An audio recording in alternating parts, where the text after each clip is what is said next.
Hola, soy César Cervini, soy abogado y profesor en Ciencias Jurídicas y trabajo en la Dirección de Currícula y Enseñanza del Ministerio de Educación de la Ciudad de Buenos Aires. La idea del encuentro de hoy es reflexionar un momento acerca del aula y los derechos humanos. Y si bien el aula es un espacio planificado, observado, evaluado previamente, la clase recién tiene lugar cuando el docente, cuando el maestro o la profe cierran la puerta y comienza el encuentro con los alumnos.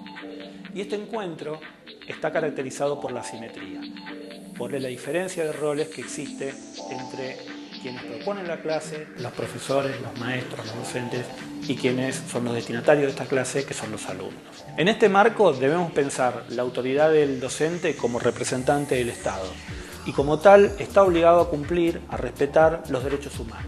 Particularmente nos estamos refiriendo a los derechos de los niños. Como los derechos de los niños son una guía, son un marco para la actuación de los docentes, de los maestros, de los profes en el aula todos los días. Le propongo pensar entonces en algunas situaciones cotidianas del aula, en momentos en los cuales los derechos o las miradas sobre los niños se ponen en juego. Pensemos, por ejemplo, en el diálogo didáctico, la comunicación que se establece entre los docentes y los alumnos. Y pensemos en nuestra ciudad, con una población heterogénea, con personas que provienen de distintas culturas, con distintos hábitos lingüísticos. La necesidad entonces de respetar la identidad cultural de cada uno para poder brindar una verdadera igualdad de oportunidades para todos. Por otro lado, la Convención de los Derechos del Niño garantiza a todos los niños la posibilidad de ser oídos en aquellos asuntos en los cuales ellos tengan interés.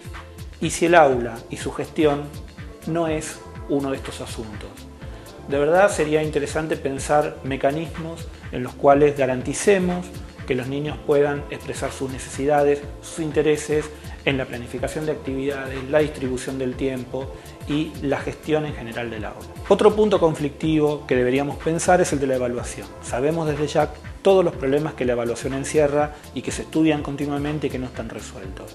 Pero la ética de los derechos humanos nos pide, nos exige repensar estas prácticas a la luz de la integridad y de la dignidad de los niños que se está evaluando, para poder convertir a la evaluación en un momento de aprendizaje, un momento que le permita al niño desarrollarse mejor.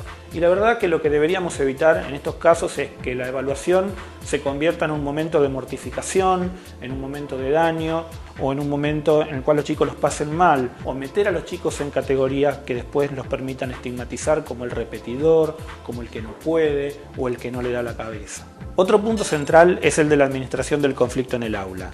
Existen formas tradicionales de administración de este conflicto a través de la sanción, y esto implica pensar el conflicto como algo anormal, algo que no tiene que existir.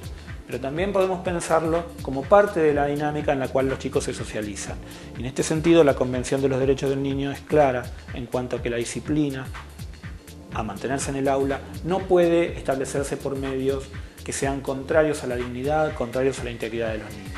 Por el contrario, es interesante y es consecuente con la lógica de los derechos humanos y los derechos de los niños pensar medios alternativos de resolución de los conflictos, medios que impliquen la participación, el compromiso y el diálogo en la resolución de los mismos.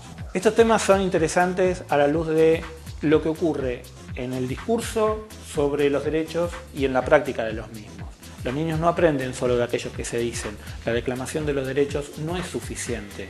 Debemos realizar y estar atentos a realizar prácticas que nos comprometan y que sean realmente consecuentes con la ética de los derechos humanos.